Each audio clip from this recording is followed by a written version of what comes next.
আসসালামু আলাইকুম রহমতুল্লাহি ওবরকাতুহ। সম্মানিত দর্শক, রাজনীতিতে বেশ শুনশান নীরবতা, স্বস্তিতে নেই কেউ। আপাত দৃষ্টিতে মেজর কোনো সমস্যা দেখা যাচ্ছে না, কিন্তু মাঝে মধ্যে ফুস করে এক একটা সমস্যা দেখা দিচ্ছে এবং সারা বাংলাদেশ তোলপাড় হয়ে যাচ্ছে। কোথাও ধর্ষণ, কোথাও কোনো রাজনৈতিক নেতার উপর ডিম নিক্ষেপ, আর কোথাও কোথাও শীর্ষ যারা রাজনৈতিক নেতৃবৃন্দ তাদের বেশ, যাকে বলা হয় ঝাঁঝালো, উত্তেজনাকর, আপত্তিকর এবং অনেকটা যুদ্ধংদেহী বক্তব্য। দেশের মধ্যে এভাবে কথাবার্তা হচ্ছে, আর দেশের বাইরেও নানা রকম কথাবার্তা হচ্ছে এবং সঙ্গত কারণে তৎপরতাও চলছে। সামনে বাজেট, এবং একই সঙ্গে এই মুহূর্তে আমি যখন ভিডিওটি করছি তখন সারা বাংলাদেশের মানুষ পশু কুরবানির জন্য বা আমাদের পবিত্র ঈদুল আজহা এটি উদযাপনের জন্য ব্যস্ত। প্রায় ৭০ লক্ষ থেকে ৮০ লক্ষ পশু ক্রয় বিক্রয়, বিশাল ব্যাংকিং কার্যক্রম, টাকার লেনাদেনা, কৃষকের মুখে হাসি অথবা কান্না। অন্যদিকে যারা কিনবে বা ক্রয়কারী তাদের মধ্যে জয় বা পরাজয়ের একটা আশঙ্কা। যারা কম দামে পশু কিনবেন তারা খুব খুশি যে ঠকাতে পেরেছেন, আর যারা কিনতে পারবেন না, বেশি দামে কিনবেন, তাদের আফসোস এই দেশে থেকে আর লাভ নেই। এটি কোনো একটা দেশ হলো? একের পর এক মানে জিনিসপত্রের দাম বাড়ছে, এভাবে একটা গরুর কিংবা এভাবে একটা ছাগলের দাম হঠাৎ করে বেড়ে যাবে, তারেক রহমান সাহেব আসলে কি করেন? তাকে এদেশে ক্ষমতা নিয়ে আমাদের কি লাভ হলো যদি গরুর দামে কমাতে না পারেন? এরকম মানুষের সংখ্যা কিন্তু নেহায়েত কম নয়। কিন্তু এই যে শুনশান নীরবতা, মাঝে মধ্যে বিচ্ছিন্ন অবস্থা, প্রকৃতিতে উলটপালট আচরণ, ৩ দিন ৪ দিন ৫ দিন খুব গরম, ভ্যাপসা গরম, তারপরে আবার মুষলধারে বৃষ্টি, কখনো কখনো কালবৈশাখী। এই যে আমি এখন যখন ভিডিও করছি আপনারা হয়তো শব্দ শুনতে পাচ্ছেন, অঝরে বৃষ্টি হচ্ছে। অথচ পুরো সকালে আমি যে এলাকাতে অফিস করি সেখানে প্রায় ৭ ঘন্টা বিদ্যুৎ ছিল না, আর প্রচন্ড গরম কাকে বলে। এইরকম এই যে অদ্ভুত একটা আবহাওয়া বাংলাদেশে, সেই আবহাওয়া রাজনীতির অঙ্গনেও চলছে। আপনারা ইতিমধ্যে প্রধানমন্ত্রী জনাব তারেক রহমান সাহেবের একটি বক্তব্য শুনেছেন। তিনি বেশ ইঙ্গিত করে বলেছেন যে একটি দল যারা নিষিদ্ধ, যারা পালিয়ে গেছে, তাদের সঙ্গে সমঝোতা করছে। এখন প্রধানমন্ত্রীর এই বক্তব্যটা আসলে আপনি ফেলে দিতে পারেন না। প্রধানমন্ত্রী কখনোই ফালতু কথা বলবেন না। আর এমনিতেই যেটা হচ্ছে, জিয়াউর রহমান, বেগম খালেদা জিয়া, তারেক রহমান, এদের যারা সদস্য, এই পরিবারের যারা সদস্য, সাধারণত ফালতু কথা বেশি একটা বলেন না, কথা কম বলেন। ইনক্লুডিং জায়মা রহমান কিংবা জায়মা রহমানের যে মা জুবাইদুর রহমান, ইনি তো একেবারেই কথা বলেন না। তো সেই দিক থেকে যে কথাগুলো বলেন, সেই কথার মধ্যে গোয়েন্দা রিপোর্ট থাকে, সেই কথার মধ্যে দলীয় রিপোর্ট থাকে, নানা রকম আশঙ্কা থাকে, দেশি বিদেশি বন্ধু যারা রয়েছেন তাদের নানা রকম আগাম সতর্কতা থাকে। আদারওয়াইজ এই সকল পদে থেকে সাধারণত যারা একেবারে বাচাল, সিরিয়াসলি বাচাল, তারাও প্রতিপক্ষকে ঘিরে এভাবে টু দি পয়েন্টে কথা বলেন না। প্রধানমন্ত্রী যে ইঙ্গিতটা দিয়েছেন সেই ইঙ্গিতের মুদ্রা কথা হলো যে বাংলাদেশের একটি দল, আপনারা তো সবাই বুঝতে পারছেন, সেই দলটি জামাত এবং এনসিপি, এতে কোনো সন্দেহ নেই। আর যাদেরকে তাড়িয়ে দেওয়া হয়েছে, যারা পালিয়ে গেছে, সাবেক স্বৈরাচার ইত্যাদি ইত্যাদি, যেভাবে আপনি ডাকেন না কেন, সেটা দিল্লিতে শেখ হাসিনা। এখন শেখ হাসিনার সঙ্গে জামাতের কি সম্পর্ক হওয়া সম্ভব? অবশ্যই সম্ভব, এবং এটাই রাজনীতির ম্যাথমেটিক্স। শেখ হাসিনার সঙ্গে সবচেয়ে ভালো সম্পর্ক হতে পারত বিএনপির, এবং বিএনপির সেই সম্পর্কটি হলে আওয়ামী লীগেরও অনেক উপকার হতো, বিএনপির উপকার হতো, কিন্তু সেই ট্রেনটি মিস হয়ে গেছে। এখানে আওয়ামী লীগ যে কাজটি করেছে, তারা তাদের যে যোগাযোগ, সেই যোগাযোগটি সবার সঙ্গে রেখেছে, বিএনপির সঙ্গেও রেখেছে, আবার জামাতের সঙ্গেও রেখেছে, একেবারে প্রথম দিন থেকে, ডে ওয়ান থেকে। আর সেটা আমরা দেখতে পেয়েছি এই নির্বাচনে, গত নির্বাচনে। এই নির্বাচনে আওয়ামী লীগের যারা তারা ভোট কেন্দ্রে গেছে, ভোটাররা, যেটা আমরা যারা পলিটিক্যাল অ্যানালিস্ট তারা অনেকেই মনে করেছিলাম যে হয়তো ভোট তারা দেবেন না বা ভোট কেন্দ্রে যাবেন না, কিন্তু সকল প্রেডিকশনকে উল্টে দিয়ে আওয়ামী লীগ যে একটি গণতান্ত্রিক দল এবং একটি নির্বাচনমুখী দল, এবং যে কোনোভাবেই তারা ভোট দিতে চায়, নির্বাচন করতে চায় এবং ভোটের মাঠে উপস্থিত থাকতে চায়, এটা এই বিরূপ একটা পরিস্থিতিও তারা প্রমাণ করে দিয়েছে। এবং ডক্টর মোহাম্মদ ইউনূস যেভাবে ম্যাটিকুলাসলি ডিজাইন করে আওয়ামী লীগকে তাড়িয়েছে, আওয়ামী লীগও খুব ম্যাটিকুলাস ডিজাইন করে ডক্টর মোহাম্মদ ইউনূসকে তাড়িয়েছেন।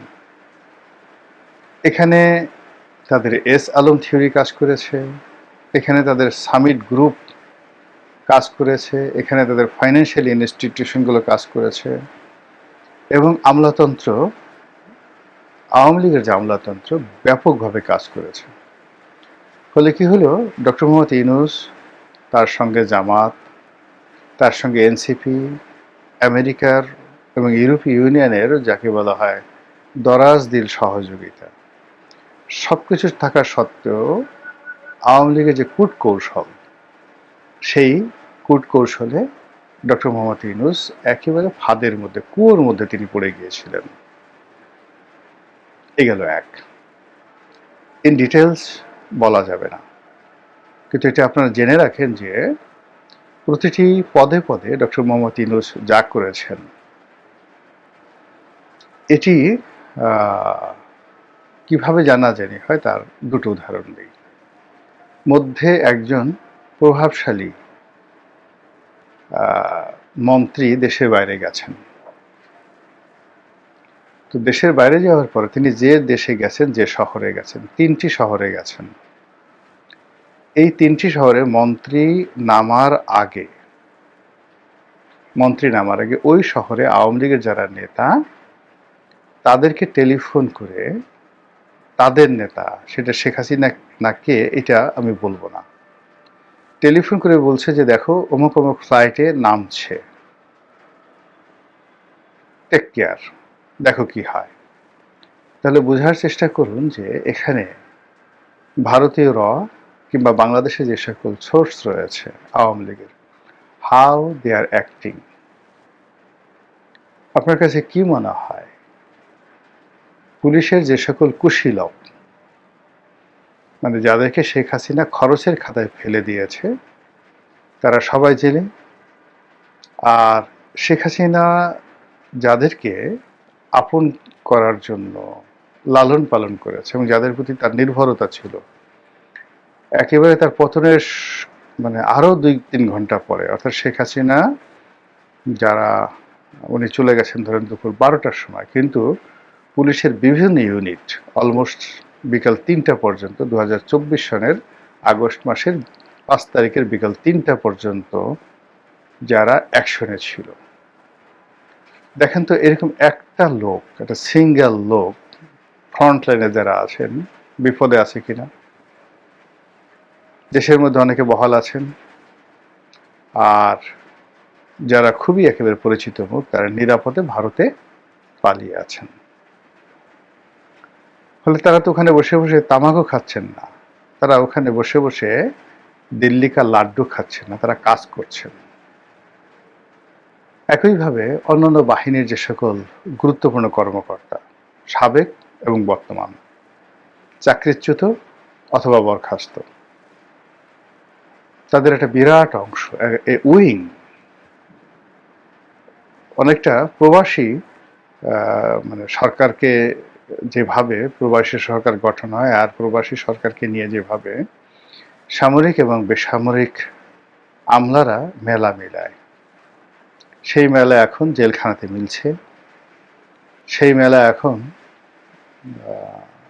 কলকাতাতে, আগরতলাতে, শিলিগুড়িতে এবং দিল্লিতে, এবং এগুলো নিয়মিত যোগাযোগ হচ্ছে, এবং এটা সরকারের যারা কর্তা ব্যক্তি তারা ওয়াকিবহাল। এবং এই ওয়াকিবহালের কারণে কি করছে জনাব তারেক রহমান, তিনি বলতে বাধ্য হচ্ছেন যে একটি দল পতিত স্বৈরাচারের সঙ্গে যোগাযোগ রক্ষা করছে, এবং তার কিছু নমুনা আমরা রাজপথে দেখতে পাচ্ছি। ভবিষ্যৎ কেমন হবে, কি পরিণত হবে সেটা পরের ব্যাপার, কিন্তু এই যে আমরা ভয় পাচ্ছি, চারিদিকে ফোঁস আওয়াজ হচ্ছে, শোষা আওয়াজ হচ্ছে, মেঘ ডাকছে, গুড় গুড় করে মেঘ ডাকছে, রাজনীতির আকাশে বজ্রপাত হচ্ছে, বিদ্যুৎ চমকাচ্ছে, এটাই এই মুহূর্তে আমাদের সকলের জন্য, শান্তিপ্রিয় মানুষের জন্য ভয়ের কারণ। দ্বিতীয়ত, প্রধানমন্ত্রী যে দলটির কথা বলছেন সেই দলের সঙ্গে আওয়ামী লীগের যোগাযোগ সম্ভব কিনা? অবশ্যই সম্ভব, এবং এই সম্ভবটি করে দিয়েছে বিশ্বের দুটো পরাশক্তি। আবার আমি বলছি, এই যোগাযোগটি করে দিয়েছে বিশ্বের দুটো পরাশক্তি, এবং এই পরাশক্তিগুলো বিভিন্নভাবে খেলছে, আর বিশেষ করে আরেকটি পরাশক্তি, চীনের মতো একটা পরাশক্তি, তারা সবার সঙ্গে খেলছে, ইচ অ্যান্ড এভরিবডি, কাউকে বাদ দিচ্ছেন না।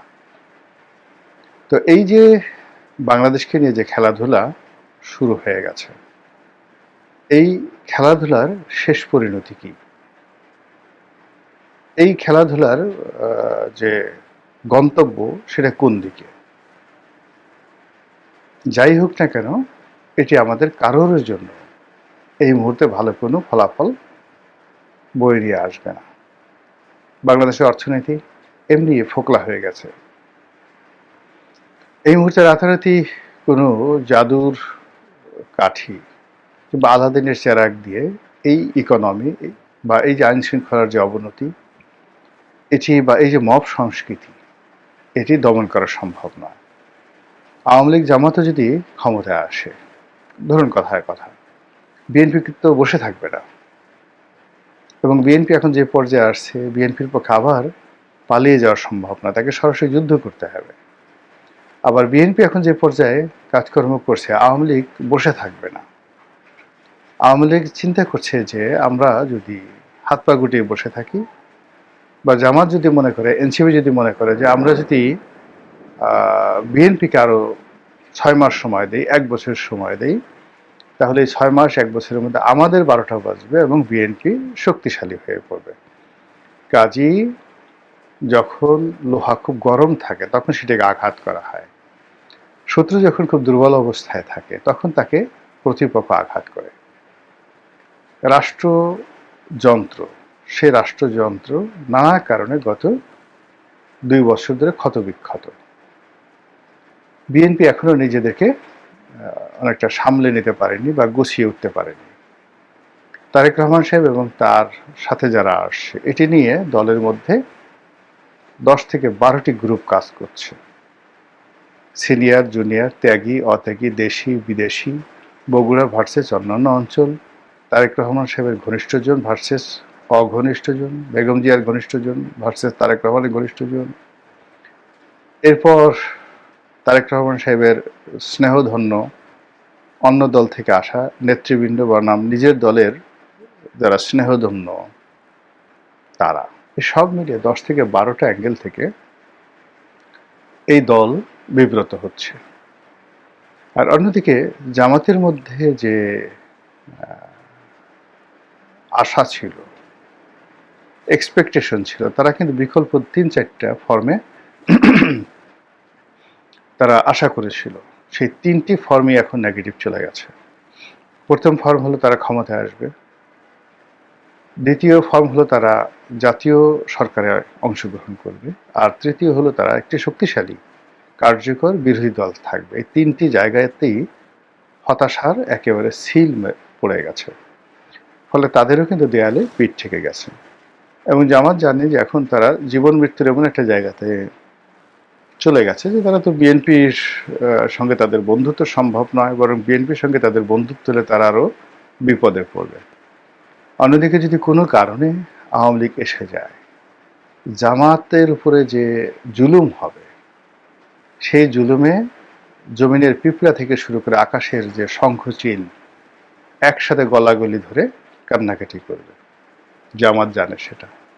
আর সেই পরিবেশ পরিস্থিতি থেকে রক্ষার জন্য ম্যাথমেটিক্স কি বলে, জামাত কি বিএনপির সাথে খাতির করবে নাকি আওয়ামী লীগের সঙ্গে খাতির করবে? আপনারাই বসে বসে হিসাব করতে থাকুন আর একটি চূড়ান্ত খেলা দেখার জন্য অপেক্ষা করতে থাকুন। আসসালামু আলাইকুম রহমতুল্লাহি ওয়া বারাকাতুহু।